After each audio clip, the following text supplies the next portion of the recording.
In my recent videos I talked about astral projection, or astral travel it's also known, and what it is, how it came about, what the experience is, and I want to talk to you now a little bit more, extend upon that and tell you the basics of how to have an out-of-body experience. Now, the first thing is, it's best not to try to force these things, because you don't want to frighten yourself, you don't want to put yourself in a position where you're putting yourself in any form of physical danger. It is a natural thing. They say that we astral project every night, some people do, and those that step into the astral plane may see people living out their dreams on this astral plane, because the astral plane itself is said to be between both heaven and earth. It's a secondary plane between this world and the next.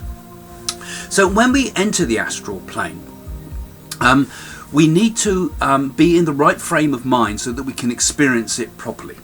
Now, the best way for most people to get into the astral plane is through as they go to sleep.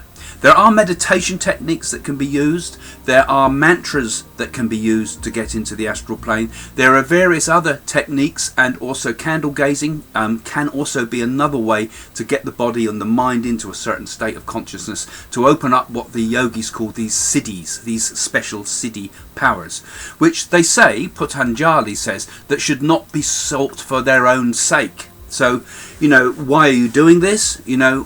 Why do you want to get into the astral plane? It's in order to perhaps get some knowledge. But no, this is not the end of the matter. The goal is through higher consciousness. But anyway, I'm going off on a rant there. But it's important to remember why you do these things at every stage. Now, in order to astral project, you need to get yourself in the right frame of mind before you go to bed.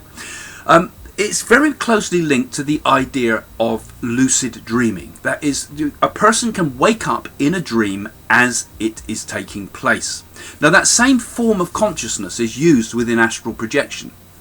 Now, in order to stimulate a lucid dream, one of the easiest ways to do that is to keep asking yourself through the daytime, am I dreaming?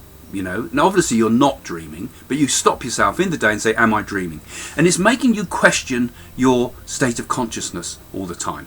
So you start to develop this as a habit, so that a person can trigger lucid dreaming, for example, by suddenly in a dream saying, am I dreaming? Right? Yes, I am dreaming, you see. So you've made yourself conscious within the dream. And this technique is a commonly used technique to lucid dream. Now, you may find that is something very useful to fall back on when doing astral projection, because you don't want to fall back into the normal sleep state. Now, that doesn't mean to say that astral projection is just a dream. It's more than that. It's an actual physical experience of moving away from the physical body in the subtle body. Now, there's some people prefer to do this technique early in the morning, kind of as they're waking up. And they say that 3 a.m. is a good time for all these spiritual things. The energy of the earth just before dawn is a very special time. A lot of people do yoga at that time of day too. But I prefer to do it as one's going to sleep. And these techniques I have used in the past. Now, the main thing first is to get the body into a state where it is relaxed but not entering a sleep state. Now, this can be done by a technique that is known in yoga as yoga nidra. It's a form of yogic sleep in which one is sleeping but still conscious. Now, in order to do this, we have to use a technique which they call Nyassa. Now, don't worry about these words, but I'll explain what they mean. But Nyassa basically means to place. So before we go to sleep, we place our consciousness on our body and move it around our body. So we're getting the consciousness moving. So I have put a video up about how to do this, going some way back. You'd have to go through my files to find this, the Yoga Nidra.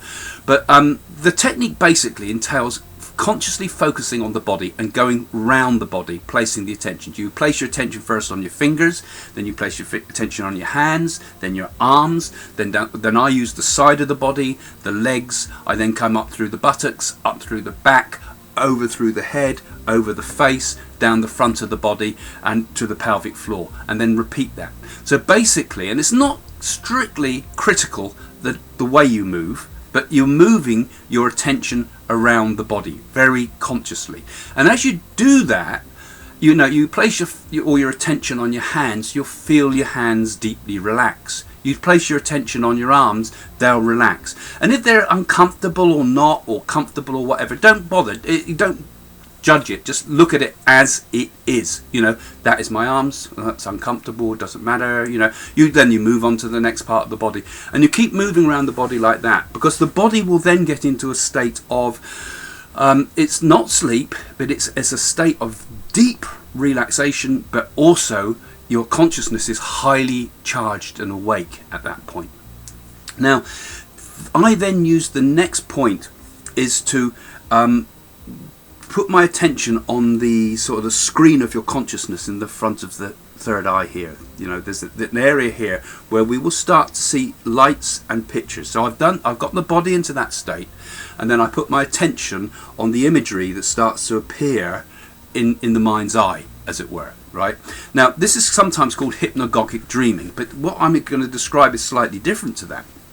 But what you will see if you let your attention focus and you just open your sort of forehead, as it were, and just look, you might not see anything at first, but you might see a flicker of a light, and you say, follow that. Focus your attention on it. A thought might come to mind. Focus your attention on it and let it grow. So you start letting the attention connect to anything that comes up, and then a point will come where it starts to flow, and you start to see things in 3D, and you start to see landscapes, and you start to see incredible things. So you've got yourself into a state now of between sleep and wake. You're neither asleep nor awake. It's almost impossible to use the rational mind to remember these things. So you'll see incredible scenes, but they'll fade as quickly as they come, you know, and yet you're not going into that dream state. You're holding yourself between waking and sleeping. And then I find in that state a point will come where my consciousness becomes of the room itself. So the room is in darkness, but I see the room almost like bathed in a purple light, you know. And that purple light, I mean, others don't always describe it this way, but this is as I see it. I can see the room, I can see all the details of the room, but there's a purple glow to it. That's and I know that I've got it. And then in order to make the movement out, you can't say, now I'm going to move out the body. You put your attention on something in the room. Now, if you're laid in bed, just in most cases, you can usually see from where you're laid in bed the light above the bed. So if there's a light bulb or something like that, put your attention on that. Something higher up, put your attention on. This isn't open your eyes. This is with when you're just after you've come out of that hypnagogic state, and you start to see that energy field around you, and you start to see that purple energy around. Then focus on something near you, and instead of trying to move towards it, move it towards you. So pull the light bulb, or whatever, say it's a light bulb, pull that light bulb towards you. What you're then doing is actually you're pulling yourself towards it. And that's how you make the first step, because what you've done is you've moved yourself to that key position, that first position of astral travel. Now, a lot of people say don't look round and look at yourself in bed, because if you do, you might freak yourself out and you come back again quick, like I described in my other video about coming back like a whiplash and drenched in sweat. But you can look at yourself. That will give you strong confirmation that you are in an astral state, not just in a dream or fantasy state. And then of course one can move into the astral planes, which requires a whole new video to talk about that, because the astral planes are not necessarily all about this world. Our first experience is of this world around us. But we can enter into the astral world and the Akashic Records, the history of humanity. We can see the future of mankind, and we can get glimpses of the afterlife. All of those things can come if we can retain our consciousness long enough. Because most people enter this astral world in an unconscious state. They're completely asleep, or they're experiencing it but not experiencing it, as it were. They're unconscious. It's retaining the consciousness.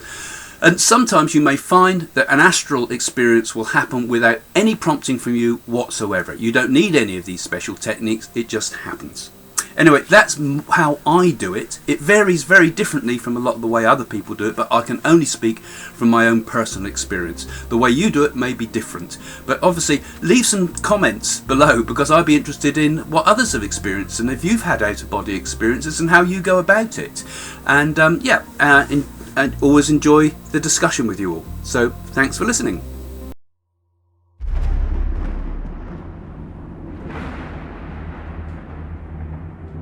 I have discovered a secret oracle in India that has on it the name of my mother, the name of my father, my name, my brother's name, my wife's name, all the details about my life from the moment I was born and right into the future. And it even tells me the time of my death. And to access this oracle, all it needed was my thumbprint.